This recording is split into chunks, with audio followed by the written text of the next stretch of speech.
takkan terkalahkan. Dia hidup dan berkuasa. Serukan namanya, Yesus Tuhan Raja. Segala kuasa tunduk dalam namanya. Dia luar biasa, perkasa mulia. Yesus nama di atas segala nama.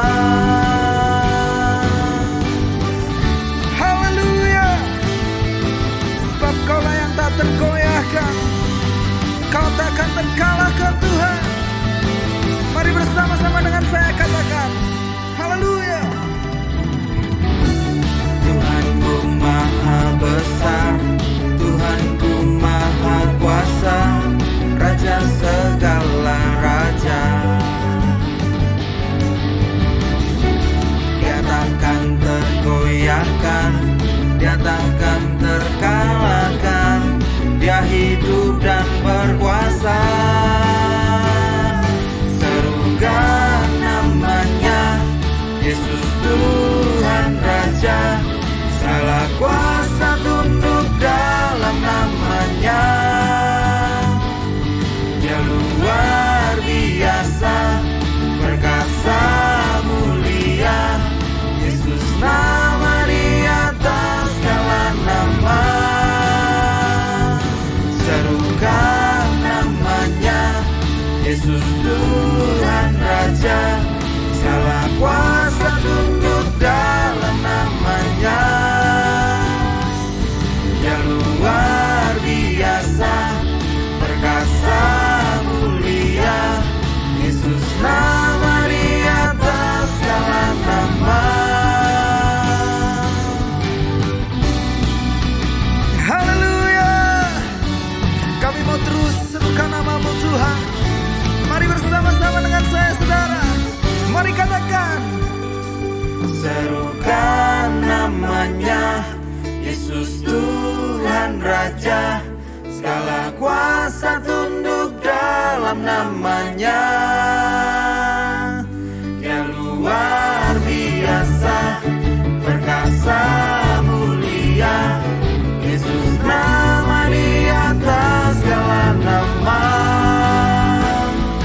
Serukan namanya, Yesus Tuhan Raja. Segala kuasa tunduk dalam namanya. Dia luar biasa, perkasa mulia. Yesus nama di atas segala nama. Yesus nama di atas segala nama.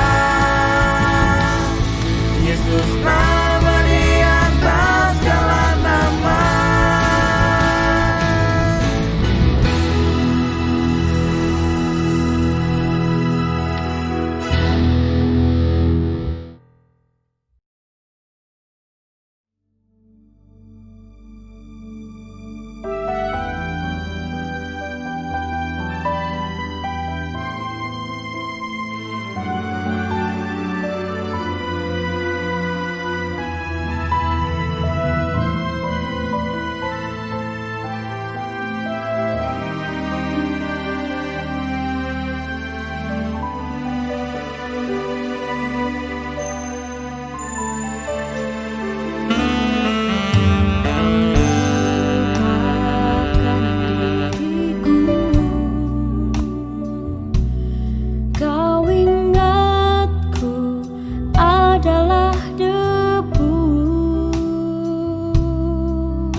Jemaat kekasih Tuhan, bersama-sama kita akan satukan hati di dalam doa untuk kita akan membuka hati kita dan mengizinkan semua berkat-berkat sorga boleh dicurahkan atas setiap hati dan hidup kita secara pribadi oleh kuasa firman Tuhan. Mari kita tundukkan kepala, kita berdoa bersama-sama. Bapa di sorga, kami mengucap syukur untuk anugerah-Mu yang ajaib, keselamatan yang sempurna, yang sudah Engkau kerjakan bagi kami di atas kayu salib.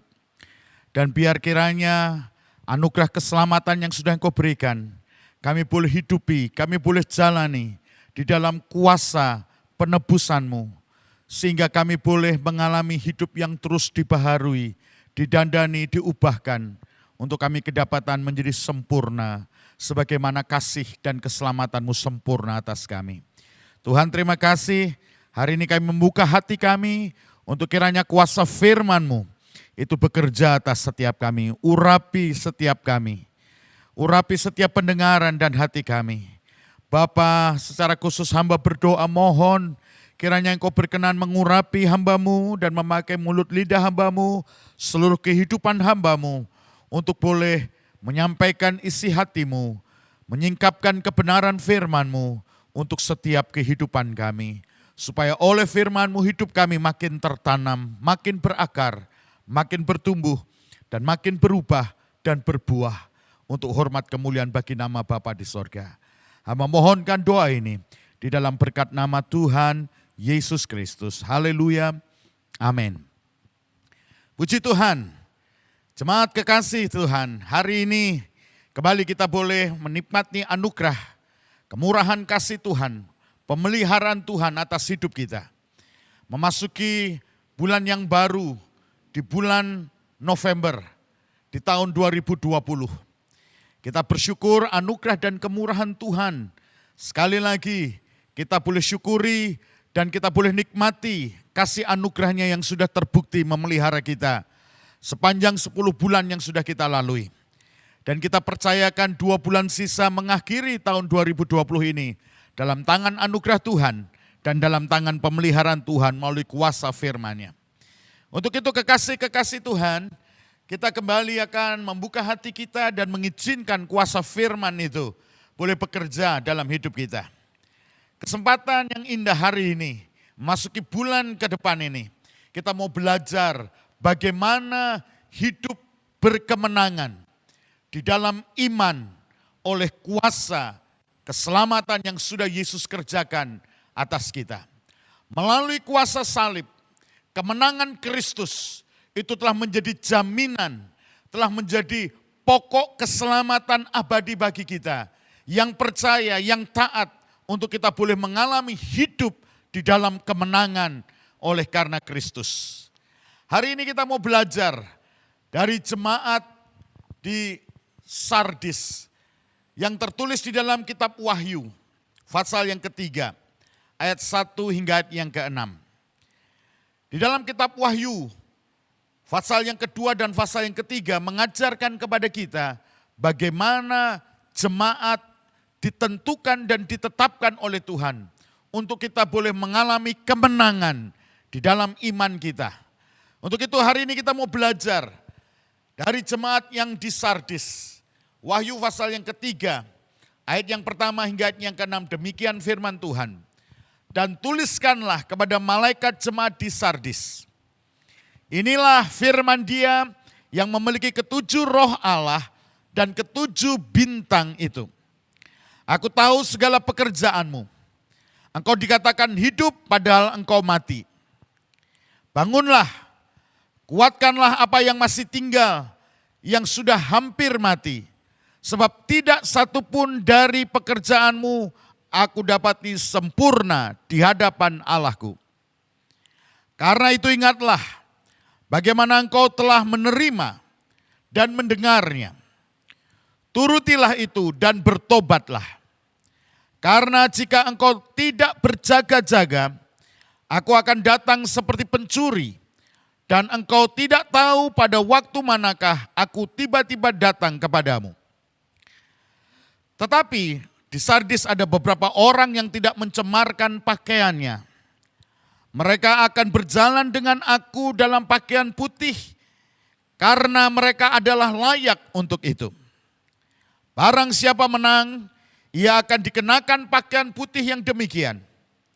Aku tidak akan menghapus namanya dari kitab kehidupan, melainkan aku akan mengaku namanya di hadapan Bapa-Ku dan di hadapan para malaikatnya. Siapa bertelinga, hendaklah ia mendengar apa yang dikatakan Roh kepada jemaat-jemaat. Kekasih-kekasih Tuhan, firman Tuhan mengajarkan kepada kita bagaimana kehidupan iman kekristenan kita harus masuk di dalam sebuah perjuangan. Dan kita bersyukur perjuangan yang diwajibkan bagi kita, Tuhan Yesus Kristus telah memberikan anugerah kemenangan bagi kita. Tetapi pengertian kemenangan yang Yesus kerjakan bagi kita itu tidak secara otomatis atau tidak secara sendirinya. Kalau Kristus telah menang, maka kita juga menang. Tetapi yang benar adalah kemenangan Kristus itu akan menjadi bagian dalam hidup kita untuk kita mengalami kemenangan kalau setiap kita mengambil bagian dalam pertandingan iman itu sendiri. Sebab kemenangan itu hanya diberikan kepada mereka yang ambil bagian dalam pertandingan. Oleh sebab itu kekasih-kekasih Tuhan, keselamatan yang Tuhan sudah berikan kepada kita tidak akan ada makna dan artinya kalau kita tidak menghidupi kehidupan iman kita di dalam kemenangan Kristus. Atau dengan kata yang lain, kemenangan Kristus itu tidak akan berdaya guna kalau kita tidak mau mengenakan yang namanya kehidupan Kristus. Salib Kristus itu menjadi bagian dalam kehidupan kita. Oleh sebab itu mari dalam pertandingan iman, bagaimana kita berjuang untuk mencapai kesempurnaan itu. Bagaimana kita hidup bersekutu dengan salib Kristus. Kita belajar dari jemaat di Sardis. Jemaat di Sardis dikatakan demikian. Engkau dikatakan hidup padahal engkau mati. Hal yang pertama, kekasih-kasih ada dua hal yang kontradiksi ditulis dalam jemaat di Sardis. Dikatakan hidup tetapi engkau mati. Jemaat di Sardis menggambarkan kehidupan yang secara manusia, dinilai oleh manusia, diukur oleh manusia, itu hidup. Itu baik, itu rohani, masih beraktivitas, kegiatan-kegiatan agamanya masih dilakukan. Tetapi kekasih-kekasih Tuhan, apa yang mereka lakukan itu hanya sampai kepada nilai di hadapan manusia. Kekristenan bukan berbicara tentang segala sesuatu yang kita lakukan untuk kita mendapatkan nilai atau kita mendapatkan sebuah pujian, pengakuan dari manusia. Tetapi kekristenan berbicara tentang sebuah kehidupan perjuangan untuk kita mengenakan kehidupan Kristus. Sehingga kehidupan Kristus yang nyata dalam kehidupan kita itu mendapatkan sebuah penilaian di hadapan Allah. Yaitu kita mendapatkan perkenanan hati Tuhan. Tidak ada yang menyenangkan dan memperkenankan hati Tuhan selain sebuah kehidupan kekristenan di mana kita berjuang mengenakan kehidupan Kristus. Bukan berapa banyak kegiatan aktivitas kita. Bukan berapa banyak kegiatan-kegiatan rohani yang diukurkan oleh manusia dan agama kepada kita. Tetapi kekasih-kekasih Tuhan, sesuatu yang jauh lebih kita harus perhatikan. Apa yang dinilaikan Tuhan dalam kehidupan kita. Itu berbicara tentang sebuah kehidupan di mana ego kita, reputasi kita, harga diri kita, ambisi-ambisi kita. Itu dibinasakan oleh kuasa salib. Itu dihancurkan oleh kuasa salib. Dan yang sisa dalam kehidupan kita adalah sebuah kehidupan yang diserahkan, dipersembahkan hanya untuk kemuliaan dan kesukaan hati Bapa. Kekasih-kekasih Tuhan, untuk itu belajar dari jemaat di Sardis, mari kita mau beranjak dari sebuah nilai-nilai yang diberikan manusia kepada kita, yang semuanya tidak sedikit pun menambahkan nilai kita di hadapan Allah. Sebab nilai kehidupan rohani kita di hadapan Allah adalah sejauh mana dalam iman perjalanan kita untuk kita mencapai ke dalam surga, itu berjuang untuk kita menanggalkan tabiat dosa kita. Kita berjuang untuk kita mengenakan kodrat ilahi. Kita memperagakan kehidupan Kristus di kehidupan dunia ini. Supaya melalui kehidupan kita, Kristus itu bisa dinikmati dan dirasakan oleh sesama kita.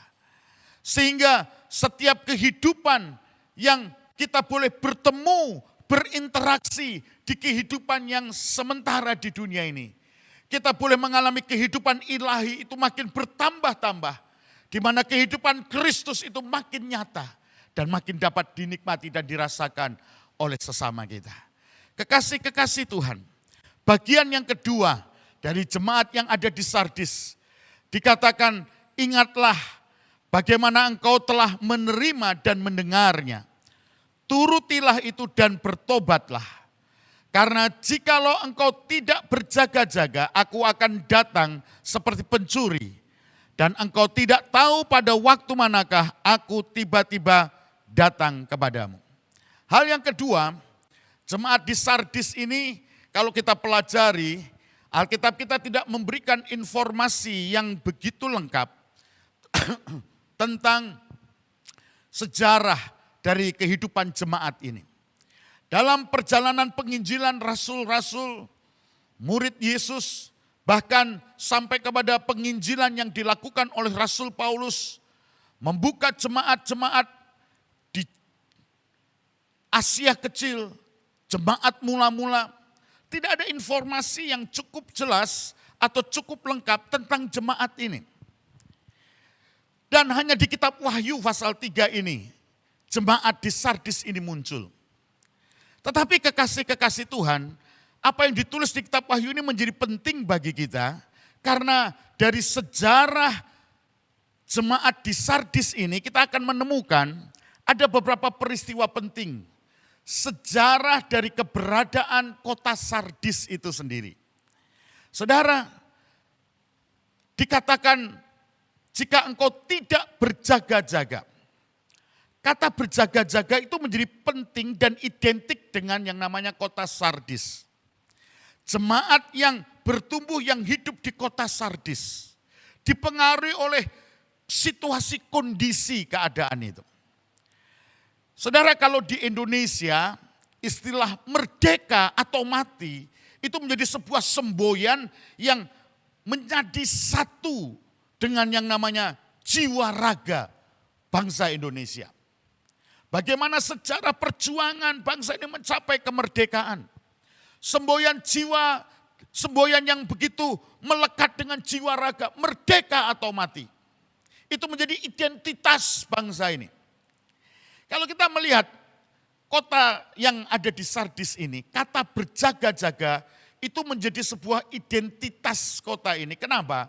Karena kota ini dari sejak zaman pada waktu kerajaan yang zaman kehidupan Persia berhasil menaklukkan kerajaan yang ada di Sardis ini, terjadi karena jemaah atau kota Sardis ini, masyarakat kota Sardis ini lengah.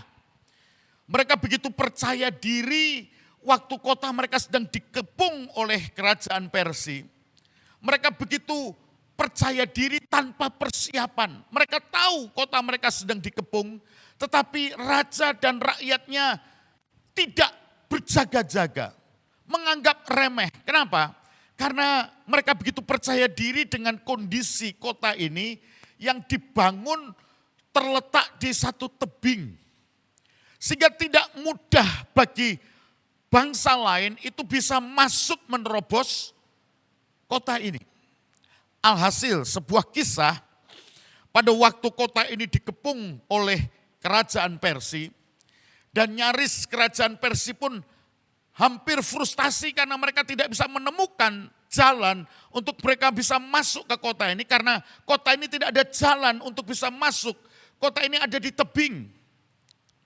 Sehingga saudara, nyaris di saat frustasi ini ada sebuah peristiwa. Penjaga di kota ini yang hanya 2-3 orang. Ya saudara ya, kota yang sedang dikepung tetapi tidak berjaga-jaga. Hanya 2-3 orang seperti biasanya mereka berjaga yang namanya di pintu gerbang kota ini. Dan satu peristiwa, satu malam, topi dari yang namanya tentara ini jatuh ke bawah. Dan saudara, dan tentara ini mengambil topinya yang jatuh ke bawah melalui sebuah celah atau jalan rahasia. Dan setelah dia turun ke bawah, mengambil topinya, dia kembali naik ke kota ini yang di atas tebing. Tanpa dia menyadari bahwa apa yang dia lakukan sedang diintai oleh tentara Persia yang sudah mengepung mereka. Dan saudara, dari celah jalan rahasia itulah satu-satunya jalan. Akhirnya tentara Persia berhasil masuk dan berhasil merebut kota itu dengan begitu mudahnya. Kenapa? Karena raja, tentara dan masyarakat kota itu tidak berjaga-jaga. Mereka menganggap bahwa tidak mungkin musuh bisa merebut kota mereka karena posisi kota ini. Kepercayaan diri yang berlebihan membuat mereka lengah. Dan saudara, peristiwa itu berulang. Setelah Persia menguasai kota itu, kita tahu sejarah menuliskan Persia ditaklukkan oleh Yunani. Dan demikian pun terjadi. Pada waktu yang namanya Yunani akhirnya mau merebut kota ini di Sardis, terulang. Orang-orang yang di Sardis terlena. Mereka menganggap bahwa tidak mungkin orang bisa merebut kota itu. Dan ternyata melalui kesalahan yang sama, melalui sebuah celah yang menjadi jalan rahasia itu, akhirnya tentara-tentara Yunani berhasil merebut. Dan saudara, itu terjadi lagi setelah Yunani menguasai kota Sardis. Yunani ditaklukkan oleh Romawi. Demikian terulang kembali. Sehingga di kota Sardis ini, istilah kata berjaga-jaga itu menjadi sebuah identik dengan kota yang selalu berhasil ditaklukkan oleh musuh. Kalau bangsa Indonesia menang atas penjajahan dengan semboyan merdeka atau mati. Sebaliknya, kota Sardis ini, semboyan berjaga-jaga itu menjadi sebuah pelajaran penting. Karena sejarah dari kota ini, sejarah dari kerajaan yang ada di kota ini selalu ditaklukkan, selalu kalah. Hanya karena sebuah sikap meremehkan, sikap yang terlalu percaya diri. Itu menjadi celah di mana kehancuran itu terjadi. Saudara, oleh sebab itu berjaga-jaga itu menjadi sebuah semboyan penting bagi kota ini. Kalau di kitab Wahyu juga dituliskan kepada kita, karena itu ingatlah bagaimana engkau telah menerima dan mendengarnya. Turutilah itu dan bertobatlah, karena jikalau engkau tidak berjaga-jaga, saudara, aku akan datang seperti pencuri. Dan engkau tidak tahu pada waktu manakah aku tiba-tiba datang kepadamu. Kisah menuliskan di dalam Matius pasal yang ke-24 tentang 5 anak dara yang bodoh dan 5 anak dara yang bijaksana.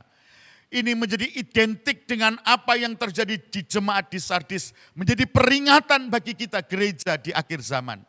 Ini menjadi peringatan bagi saudara dan saya yang hidup di zaman akhir ini. Kita sedang menanti-nantikan waktu penggenapan janji Tuhan. Untuk menanti-nantikan itu, kita harus hidup berjaga-jaga. Saudara kekasih di dalam Tuhan, ya, kalau yang pertama tadi, bagaimana kita harus hidup bukan menurut penilaian manusia. Kita aktif, kita hidup, kita banyak kegiatan-kegiatan agamawi kita. Bukan itu yang terpenting. Sebab itu tidak akan ada nilainya di hadapan Allah kalau semuanya itu hanya untuk sebuah nilai dan ukuran manusia. Tuhan menilai hati kita, bagaimana hidup kita hari ini yang digerakkan oleh kuasa kasih, yang didorong oleh kuasa kasih, yang tidak sedikit pun ada kesempatan untuk ego kita, untuk reputasi kita, untuk ambisi dan harga diri kita ada di dalamnya. Tapi bagaimana kuasa kasih itu menghancurkan segala ego kita, segala dosa keakuan kita, segala ambisi reputasi kita, itu dihancurkan. Yang sisa yang ada hanya sebuah kehidupan yang dikorbankan di atas mezbah Tuhan. Di mana kasih itu yang akan membakar kehidupan kita. Kasih itu yang menjadi gairah hidup kita. Sehingga hidup kita diperhitungkan oleh Tuhan. Yang kedua, berjaga-jagalah. Saudara, bicara tentang berjaga-jaga di sini. Alkitab menuliskan, turutilah dan bertobatlah. Apa yang dikatakan oleh Roh, apa yang telah engkau terima dan engkau dengar. Saudara, di ayat yang ke-6 berkata, siapa bertelinga, hendaklah ia mendengarkan apa yang dikatakan Roh kepada jemaat-jemaat. Saudara, hidup di dalam pertobatan, menuruti segala firman Tuhan, dan hidup di dalam kuasa pertobatan. Ini adalah sebuah sikap hidup berjaga-jaga yang harus kita tumbuh kembangkan di dalam setiap langkah kehidupan kita.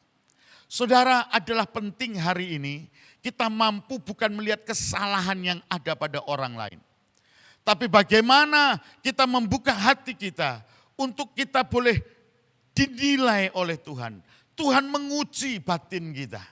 Biar kiranya Tuhan menemukan yang ada yang sisa dalam hidup kita. Itu tidak ada yang lain selain apa yang menyenangkan hati Tuhan. Kekasih-kekasih Tuhan, semua prestasi kita, semua pencapaian kita, biar semuanya itu tidak sedikit pun tersisa untuk sebuah yang namanya reputasi dan harga diri. Tetapi semua yang kita dapat raih dan kita kerjakan, semuanya itu didorong oleh kuasa kasih ilahi. Dia yang makin bertambah-tambah dan relakan kehidupan ini yang makin berkurang-kurang. Saudara, hidup dalam pertobatan, hidup bagaimana kita mencapai secara penuh apa yang menjadi rencana Allah, menjadi sempurna di dalam kehendak Allah. Tidak cukup menjadi orang Kristen yang setia ke gereja, tapi bagaimana kehidupan hari-hari yang kita jalani, bagaimana kita berjuang untuk kita mencapai keserupaan dengan Yesus Kristus. Memperagakan kehidupan Kristus dalam setiap langkah kehidupan kita. Itu adalah kehidupan yang sejati di dalam iman di dalam Kristus Yesus Tuhan. Oleh sebab itu kekasih-kekasih Tuhan, ayat yang keempat menjelaskan demikian. Tetapi di Sardis ada beberapa orang yang tidak mencemarkan pakaiannya. Saudara, kata mencemarkan pakaian ini, kalau kita memperhatikan di dalam Alkitab kita, mengatakan bahwa sepanjang sejarah gereja, selalu ada beberapa orang atau bagian orang yang tersisa yang tidak mencemarkan pakaian mereka. Dan yang telah berusaha untuk kembali kepada kesederhanaan dan kemurnian di dalam pengabdian diri mereka kepada Kristus. Saudara, seperti di dalam 2 Korintus pasal 11 ayat yang ketiga Rasul Paulus berkata, oh kiranya kita tidak terperdaya seperti Hawa terperdaya oleh tipu daya iblis. Saudara, kekristenan yang sejati itu bukan berbicara tentang apa yang tampak keluar. Nilai-nilai materi, nilai-nilai sekuler, nilai-nilai hedonisme.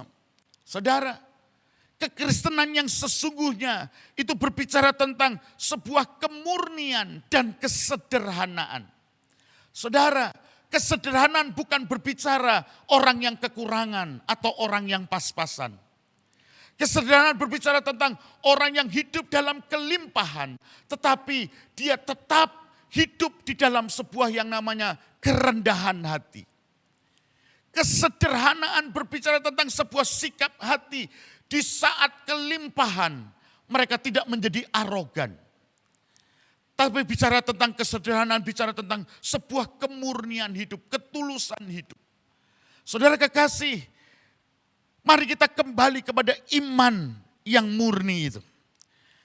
Mereka hidup dalam kemurnian pengabdian kepada sebuah kesederhanaan hidup. Saudara, inilah yang perlu untuk kita hidupi di akhir zaman ini. Berbicara tentang berkat secara materi, itu tidak membuat kehidupan kita menjadi arogan. Membuat kehidupan kita tidak menjadi, saudara, seakan-akan dengan kehidupan secara materi itu kita mengukur hal-hal yang rohani. Tidak demikian, saudara. Tetapi mari, nilai-nilai kehidupan rohani itu akan memancar di tengah sebuah kehidupan yang diberkati oleh Tuhan. Hidup yang berkelimpahan dalam segala kebajikan dan kemurahan. Sehingga nilai-nilai materi dalam hidup kita itu akan mengikuti kita, bukan menjadi tujuan iman kita. Seperti jemaat di Sardis, ada sebagian kecil mereka yang kedapatan tidak mencemarkan pakaiannya. Tidak hidup dengan gaya hedonisme, tidak hidup dengan gaya sekulerisme. Tetapi mereka hidup di dalam sebuah nilai-nilai kesederhanaan dan nilai-nilai kemurnian dari sebuah pengabdian hidup kepada Kristus Yesus Tuhan. Kekasih-kekasih Tuhan, mari biar seperti jemaat di Sardis dikatakan mereka tidak mencemarkan pakaian. Mereka akan berjalan dengan aku dalam pakaian putih. Saudara, kata pakaian putih ini dalam terjemahan yang lain mengatakan mereka akan berjalan di dalam kemuliaan dan kecemerlangan. Inilah yang dunia sedang nantikan, anak-anak Allah menyatakan diri. Orang-orang yang hidup di dalam sebuah kemurnian iman, dalam sebuah kesederhanaan dan pengabdian iman yang tulus kepada Tuhan. Sehingga dunia akan menemukan Kristus itu nyata dalam kehidupan kita. Kekasih-kekasih Tuhan, orang-orang yang akan layak untuk berjalan bersama dengan Tuhan di dalam pakaian putih, di dalam sebuah kemuliaan. Inilah yang Tuhan mau untuk kita hidupi sebagai gereja di akhir zaman ini. Dan ayat selanjutnya, ayat yang kelima, barang siapa menang, ia akan dikenakan pakaian putih yang demikian. Saudara, kemuliaan dan kecemerlangan kehidupan kekristenan kita, itu akan menjadi bagian hidup kita kalau kita berjuang di dalam kemenangan Kristus. Kalau kita bersekutu di dalam kematian Kristus. Kalau kita hidup manunggal di dalam kuasa salib. Maka kecemerlangan, maka hidup di dalam kemuliaan yang Allah sudah tetapkan. Itu akan menjadi bagian dalam kehidupan kita. Kekasih-kekasih Tuhan, bagian yang terakhir di dalam pelajaran yang kita pelajari dari jemaat di Sardis ini. Dikatakan barang siapa menang, bukan saja ia akan dikenakan pakaian putih, tetapi aku tidak akan menghapus namanya dari kitab kehidupan. Saudara, barang siapa menang, aku tidak akan menghapus namanya dari kitab kehidupan. Saudara, dengan kata lain, kalau kita tidak berjuang dan kita tidak mengalami kemenangan, maka nama kita ada kemungkinan akan dihapus dari kitab kehidupan. Karena nama yang tidak dihapus dari kehidupan dari kitab kehidupan. Karena nama yang tidak dihapus dari kitab kehidupan hanyalah nama orang-orang pemenang. Oleh sebab itu mari kita berjuang dalam kehidupan yang Tuhan masih percayakan kita jalani. Di dalam sebuah pertandingan iman kita. Supaya nama kita tidak terhapus di dalam kitab kehidupan. Saudara, barang siapa menang, di dalam bahasa Yunani itu adalah dituliskan bagi orang yang oleh kasih karunia Allah telah menerima di dalam iman oleh Kristus Yesus.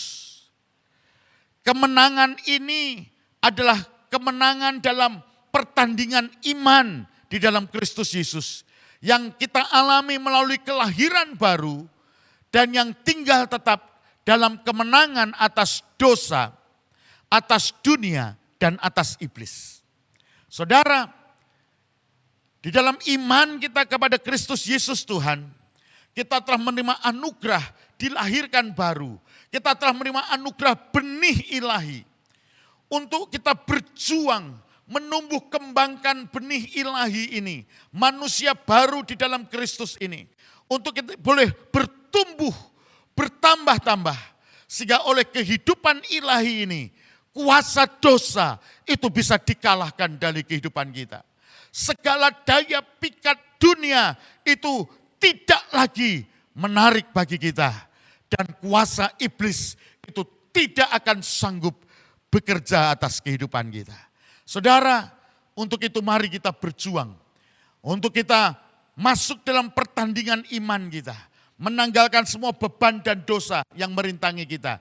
Dan kita berjuang dalam pertandingan iman untuk kita mencapai kesempurnaan.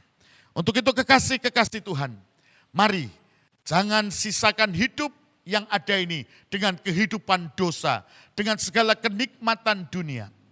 Karena kalau kita tidak bertobat, tidak menanggalkan semuanya itu, nama kita ada kemungkinan akan terhapus dari kitab kehidupan.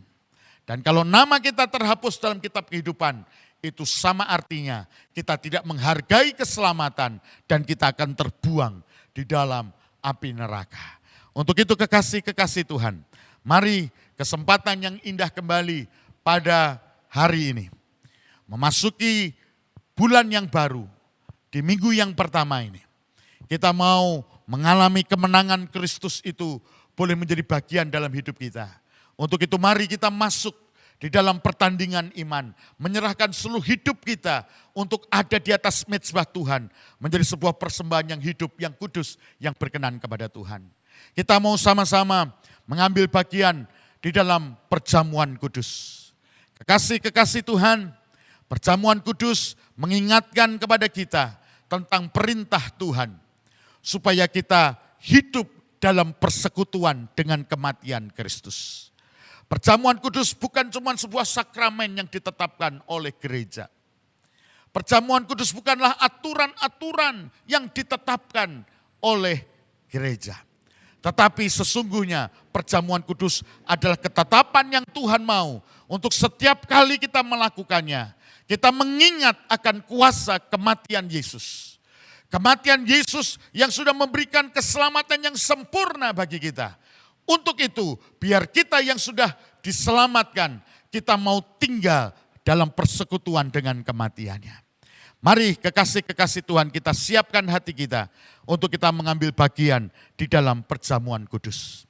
Mari kita tundukkan kepala. Bapa di sorga, kami mengucap syukur untuk kesempatan yang indah.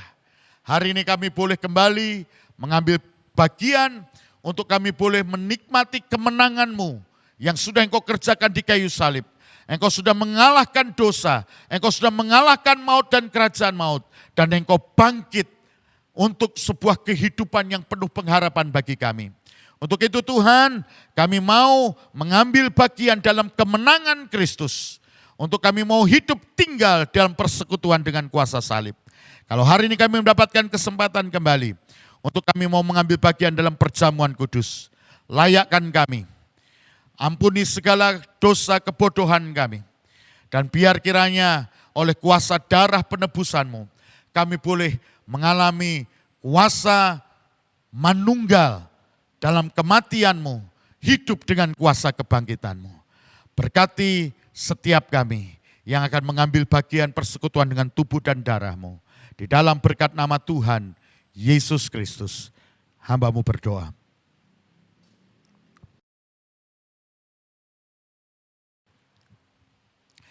Jemaat kekasih Tuhan, bersama-sama kita mau mengangkat tubuh Tuhan, roti hidup yang telah turun dari sorga.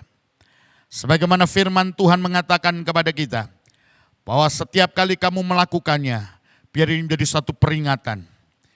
Sebab sebagaimana pada malam sebelum Yesus diserahkan, bersama dengan muridnya, ia mengambil roti dan ia memecah-mecahkannya dan ia berkata, Inilah tubuhku yang dipecahkan bagi kamu. Perbuatlah setiap kali kamu melakukannya menjadi peringatan akan daku. Inilah roti hidup yang turun dari sorga, yaitu dagingku yang sudah dipecahkan bagi kamu. Mari bersama kita mengangkat tubuh Tuhan dan kita berdoa. Tuhan, di tangan kami ada tubuh yang sudah terpecah di Golgota. Roti hidup yang turun dari sorga. Yang hari ini Tuhan di tangan kami, kami memohonkan berkat daripadamu. Supaya berkat yang dari sorga itu ada bersama dengan persekutuan kami dengan tubuhmu. Roti hidup yang sudah terpecah. Demikian Tuhan di tangan kami jemaatmu. Kami memohon berkat atasnya. Biar kiranya roti hidup yang turun dari sorga yang sudah terpecah. Yang hari ini ada di tangan kami. Kami akan makan, kami akan manunggal di dalamnya. Dan biar kiranya persekutuan atas tubuhmu, roti hidup ini, manunggal dengan kami dan kami hidup oleh kuasa kematianmu. Di dalam berkat nama Tuhan Yesus Kristus. Mari kita akan manunggal makan bersama dari tubuh Tuhan dalam nama Tuhan Yesus Kristus.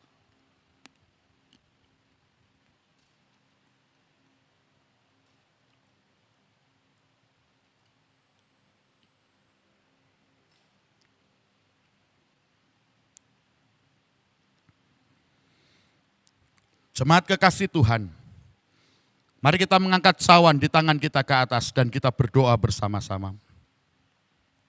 Tuhan, di tangan kami ada cawan perjanjian baru yang dimeteraikan oleh darah-Mu. Biar kiranya turun berkat-Mu atas setiap cawan perjanjian baru di tangan jemaat-Mu yang terangkat. Dan biar kiranya persekutuan kami dengan cawan perjanjian baru, kami akan manunggal minum daripadanya. Dan biar kiranya kuasa penebusan oleh meterai darah anak domba Allah, itu mengalir dalam kehidupan setiap kami umat-Mu.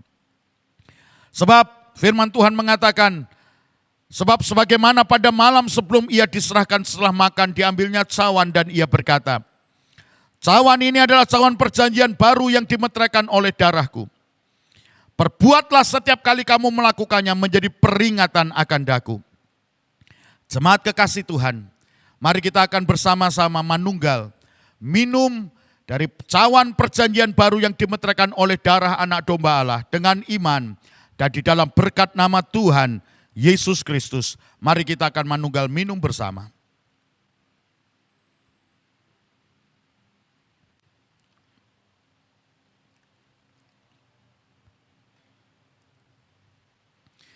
Kami mengangkat hati kami ke sorga dengan menengadahkan kedua tangan kami terangkat kepadamu ya Bapa.